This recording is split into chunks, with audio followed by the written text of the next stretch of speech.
다 같이 주기도문 하심으로 11월 3일 새벽 예배를 시작하겠습니다. 하늘에 계신 우리 아버지, 아버지의 이름을 거룩하게 하시며 아버지의 나라가 오게 하시며 아버지의 뜻이 하늘에서와 같이 이 땅에서도 이루어지게 하소서. 오늘 우리에게 일용할 양식을 주시고 우리가 우리에게 잘못한 사람을 용서하여 준 것 같이 우리 죄를 용서하여 주시고 우리를 시험에 빠지지 않게 하시고 악에서 구하소서. 나라와 권능과 영광이 영원히 아버지의 것입니다. 아멘. 다 함께 찬송가 190장 찬양하시겠습니다.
오늘 우리 공동체의 성경 읽기 본문은 사무엘하 15장입니다.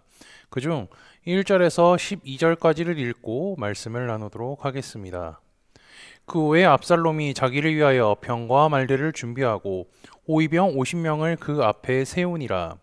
압살롬이 일찍이 일어나 성문 길 곁에 서서 어떤 사람이든지 송사가 있어 왕에게 재판을 청하러 올 때에 그 사람을 불러 이르되 너는 어느 성읍 사람이냐 하니 그 사람의 대답이 종은 이스라엘 아무 지파에 속하였나이다 하면 압살롬이 그에게 이르기를 보라 내 일이 옳고 바르다마는 내 송사를 들을 사람을 왕께서 세우지 아니하셨다 하고 또 압살롬이 이르기를 내가 이 땅에서 재판관이 되고 누구든지 송사나 재판할 일이 있어 내게로 오는 자에게 내가 정의 베풀기를 원하노라 하고 사람이 가까이 와서 그에게 절하려 하면 압살롬이 손을 펴서 그 사람을 붙들고 그에게 입을 맞추니 이스라엘 무리 중에 왕께 재판을 청하러 오는 자들마다 압살롬의 행함이 이와 같아서 이스라엘 사람들의 마음을 압살롬이 훔치니라.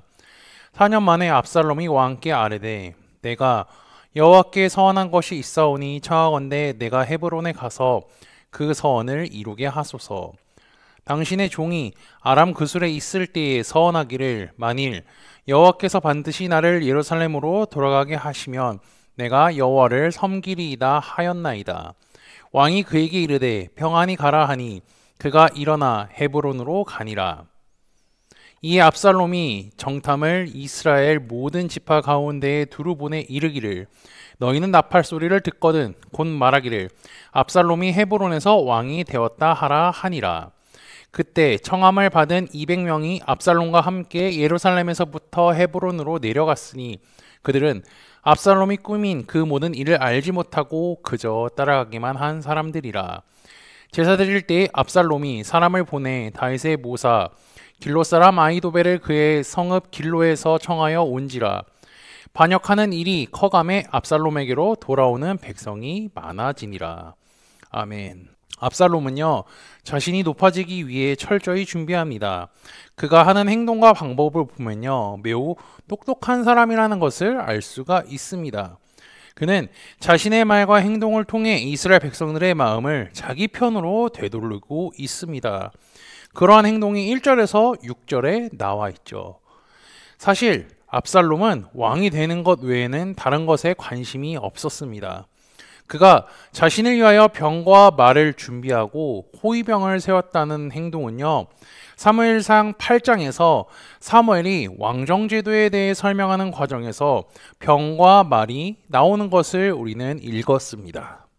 그리고 훗날 다윗이 나이가 들었을 때 아도니아가 반란을 일으키는데요, 그가 어떠한 준비를 했는지 보면 우리는 이 압살롬이 왜 이것을 준비했는지 알 수가 있습니다. 그때 학깃의 아들 아도니아가 스스로 높여서 이르기를 내가 왕이 되리라 하고 자기를 위하여 병거와 기병과 호위병 50명을 준비하니. 압살롬이 준비한 호위병의 숫자와 아도니아가 준비한 호위병의 숫자가 같은 것을 확인할 수가 있습니다. 사실 압살롬이 세자였다면 반역을 도모할 이유가 없었습니다. 성경은요, 그가 정치적인 세력을 규합하는 과정을 매우 간략하게 설명했지만 반란의 스케일을 볼 때 압살롬과 그의 참모들이 치밀한 준비를 했음을 우리는 알 수 있습니다. 그가 반역을 준비하는 방법은요, 이스라엘 백성들 사이에 인기를 얻어서 대중적인 지지층을 얻는 것부터 시작했습니다. 그는 늘 아침에 일찍 일어나 성문길 곁에 서서 어떤 사람이든지 왕에게 재판을 하러 오는 사람들에게 불러서 말을 걸었습니다. 사사시대에는요, 사사가 재판을 주관했지만 왕정시대에는 왕이 주관했죠. 성경에서 왕이 재판했다는 사실을 우리는 솔로몬을 통해 확인할 수가 있습니다. 압살롬은 다윗에게 재판을 받기 위하여 나온 사람들을 멈춰 세우고 어디서 왔는지 묻고 호감을 사며 이렇게 말하죠. 당신의 송사를 들을 사람을 왕께서 세우지 아니하셨다고 말이죠. 압살롬이 아침에 일찍 일어나 왕에게 가는 사람들을 막고 있습니다. 그가 왜 아침부터 이러한 행동을 하였을까요? 성경에 보면요, 많은 인물들이 아침 일찍이 일어나서 활동하고 움직였다는 것을 우리는 찾아볼 수가 있습니다. 아브라함도 그랬고요, 모세도 그랬고, 라반도, 야곱도 그러했습니다.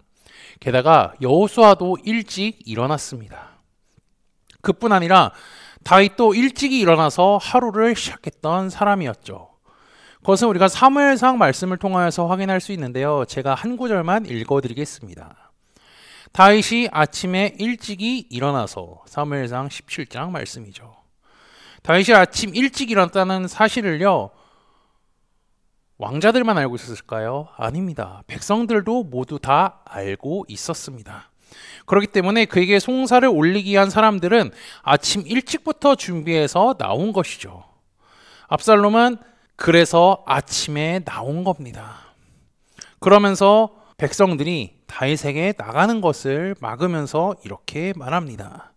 또 압살롬이 이르기를 내가 이 땅에서 재판관이 되고 누구든지 송사나 재판한 일이 있어 내게로 오는 자에게 내가 정의 베풀기를 원하노라 하고, 여기서 재판관은요 사사를 의미하며, 사사는 멜기세덱의 전통을 따라 왕권과 제사장권을 동시에 갖고 있는 사람입니다.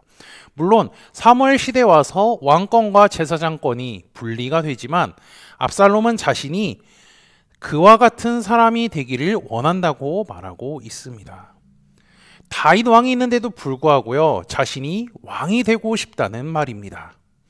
다윗과 같은 사람이 되고자 하는 그의 욕심이 드러나는 부분이기도 합니다. 사람들은요, 압살롬의 연기를 보고 매우 감동을 받습니다. 왕은 우리를 만나려 해주지도 않고 재판을 할 사람도 정해주지 않았는데 왕자 압살롬이 한 명 한 명씩 만나주면서 백성들을 생각하는 말과 행동을 하니 그에게 홀랑 반할 수밖에 없습니다. 사실 다윗은요, 막지 않았습니다. 그런데 압살롬이 자신의 정치적 이득을 위하여서 백성과 왕을 차단한 것이죠. 사람들은 압살롬에게 고마움의 표시로 절을 하려고 하는데 압살롬은 그런 사람들의 손을 잡고 입을 맞춥니다. 그의 행동이 지극히 사람에게 보여지고 정치적으로 한다는 것을 확인할 수가 있죠.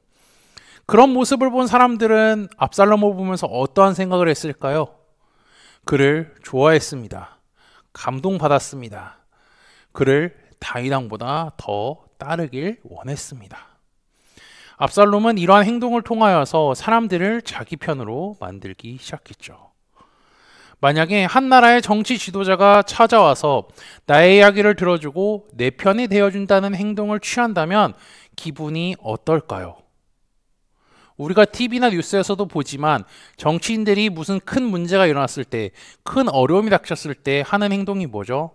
그 수혜 지역을 찾아가서, 어려운 곳을 찾아가서 사람들을 만나고요, 그들을 격려합니다. 그때 그 격려를 받는 사람들의 표정은 어떨까요? 천군만마를 얻은 듯한 표정을 하고 있습니다. 그리고 그 정치인에 대한 신뢰감이 상승하게 되죠. 압살롬은 지금 그런 행동을 하고 있는 겁니다. 그래서 성경은요, 압살롬이 했는 행동에 대해서 이렇게 표현을 합니다. 이스라엘 사람들의 마음을 압살롬이 훔치니라. 이렇게 이스라엘 사람들의 마음을 훔치기 시작한 지 1년, 2년, 3년, 4년이 지났습니다. 4년 동안 그는 수많은 사람들을 만나며 자신의 정치 기반을 쌓았죠. 그런데 다윗에게 찾아가 자신이 하나님께 서원한 것이 있으니 헤브론에 가서 그 서원을 이루게 해달라고 요청합니다. 7절에 쓰인 서약은요, 언약과 같은 의미를 갖고 있으며 그가 하나님의 이름을 언급해서 서약을 이야기하고요, 자신이 그 일을 마치면 반드시 돌아와서 하나님을 섬기겠다라고 합니다. 압살롬은요, 다윗이 좋아하는 언어와 상황들을 언급하며 그의 마음을 꿰내어 버립니다. 다윗도 자신의 아들이 하나님과 서약한 것이 있고 그것을 이룬 후 하나님을 온전히 섬기겠다고 하자 마음이 녹아내려졌고 그에게 평안히 가라고 이야기했습니다. 압살롬은 치밀한 사람입니다. 조금 더 이걸 부드럽게 표현해 볼까요? 그는 꼼꼼한 사람이라고도 할 수 있습니다. 자신이 목표한 것을 이루기 위해 계획을 세우고 그것을 이뤄가는 데에 아주 치밀하고 꼼꼼하다고 할 수 있는 것입니다. 사람들에게 말하고 행동하는 것을 4년 동안 유지했으며 다윗 앞에서는 표정 하나 바뀌지 않고 경건한 척하며 다윗이 좋아하고 원하는 단어들을 사용해 그의 허락을 얻기까지 했죠. 아버지 다윗의 허락을 받은 그는 곧바로 헤브론에 가서 자신이 계획한 일을 진행합니다. 스스로 왕이 되려고 한 것입니다. 이에 각 지파 사람들에게 보내 나팔 소리가 들리면 그 뜻이 압살롬이 헤브론에서 왕이 되어서 나는 소리다라는 것을 이야기해 주죠. 사람들이 다윗을 증지고 압살롬을 따를 수밖에 없는 이러한 상황은 왜 만들었을까요? 첫 번째는요, 다윗이 늙었습니다. 나이가 들었다는 것은요, 힘도 부족하고요, 능력도 떨어지고 판단력이 낮아질 수밖에 없는 상황입니다. 게다가 그가 원래 갖고 있던 카리스마도 사라졌습니다. 둘째론 그의 도덕성이 문제가 되었습니다. 현 상황에서 7, 8년 전에 밧세바를 가늠한 사건과 그녀를 통해 자녀를 출산했던 겁니다. 셋째론 암논이 다말을 강간한 사건까지도 덮어버린 파렴치한 왕이 되었습니다. 그래서 사람들은 이렇게 생각했죠. 다윗 왕이 자신의 자리가 위태할까봐 도덕적으로 깨끗한 압살롬 왕자를 세자로 세우는 일을 미루고 있다라고 심었죠. 압살롬도 그렇고 사람들도 큰 착각에 빠진 것이 한 가지가 있습니다. 이스라엘의 진짜 왕은 누구며 눈에 보이는 왕을 세우시는 분이 누구인가라는 겁니다. 그분은 하나님이시죠. 하나님께서 이 세상을 다스리실 뿐만이 아니라 이스라엘의 실제적인 왕이며 그분께서 정하신 사람이 다윗 다음에 왕이 될 수 있는 겁니다. 그런데 압살롬과 사람들은요, 그 사실을 모두 잊고 있었습니다. 이스라엘은 하나님께서 세우신 나라며 왕은 그분이 정한 자가 되는 것인데요. 인간의 욕심에 가득하여 자신의 힘으로 스스로 왕이 되려고 하는 것입니다. 압살롬의 행동은 신앙이 없이 모든 것을 자기가 주관하는 행동이며 그는 내 마음대로 해도 된다 생각했습니다. 그도 궁전에서 자라면서 다윗이 하나님을 믿고 섬기고 예배하는 것을 보면서 자랐을 겁니다. 그뿐 아니라 다윗이 신앙교육도 자녀들에게 철저히 했을 것이죠. 그러나 그는 그런 환경에서 자랐음에도 불구하고 하나님을 믿는 믿음이 없었던 것입니다.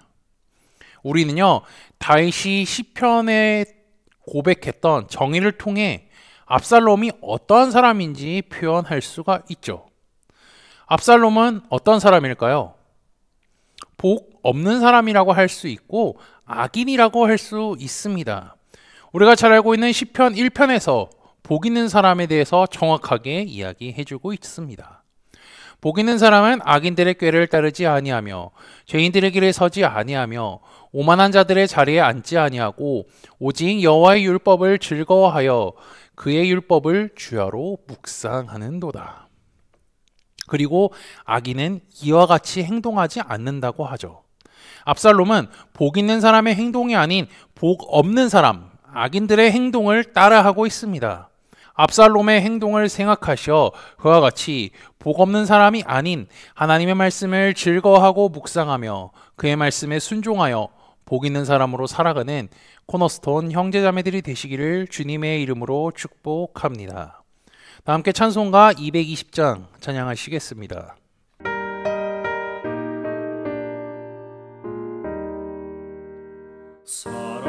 사랑하는 주님 앞에 형제자매 한자리에 그 시련에 생각하며 즐거운 찬송 부르네.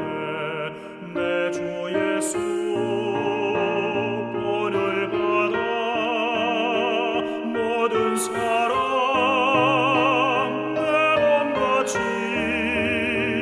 환난 근심 위로하고 진심으로 사랑하세. 사랑하는 주님 앞에 온갖 충성 다 바쳐서 괴로우나 즐거우나 주님만 입서 섬기네.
다 함께 기도하시겠습니다. 거룩하고 전능하신 하나님 아버지, 이 시간 하나님께 찬양과 예배를 드릴 수 있게 하심에 감사합니다. 하루의 첫 시간을 주님께 드리게 하시고 말씀을 통하여 내 믿음이 성장하게 하시고 말씀의 권위를 인정하며 살아가게 인도하여 주옵소서. 압살롬은 악인의 길을 따르며 살았습니다. 하나님을 믿고 말씀에 순종하며 살아가는 것이 아닌 자신의 마음과 생각을 쫓으며 살았기에 다윗을 몰아내고 왕위를 차지하려고 했습니다. 이스라엘의 왕은 하나님께서 택하셔서 기름 부은 자만 될 수 있다는 사실을 기억하게 하시고 이스라엘의 참된 왕이 하나님이시라는 것을 잊지 않게 하옵소서. 아울러 압살롬과 같이 악인의 길을 쫓으며 살아가는 것이 아닌 주님의 말씀을 즐거워하고 묵상하고 순종하여 복 있는 사람으로 살아가게 인도하여 주옵소서. 지난주 말씀을 기억하며 기도합니다. 하나님께서 구약의 선지자를 통하여 예수님의 고난을 세세히 말씀하심과 실제로 예수님께서 이 땅에 오셔서 그 말씀을 이루셨다는 것을 성경을 통해 깨닫게 하시니 감사합니다. 모든 것이 하나님께서 말씀하신 성경대로 이루어진 것을 보고 믿는 믿음을 주시고 말씀의 권위를 인정하고 후회와 실수가 없으신 하나님을 굳게 믿으며 살아가는 코너스톤 형제자매들이 되도록 인도하여 주옵소서. 예수 그리스도의 이름으로 기도합니다. 아멘. 이 시간 합심으로 기도할 제목들을 나눕니다. 먼저 성부, 성자, 성령, 삼위 하나님을 묵상하며 경배하는 삶을 살도록 기도하시고 회개와 경건한 삶을 살도록 기도하시기 바랍니다.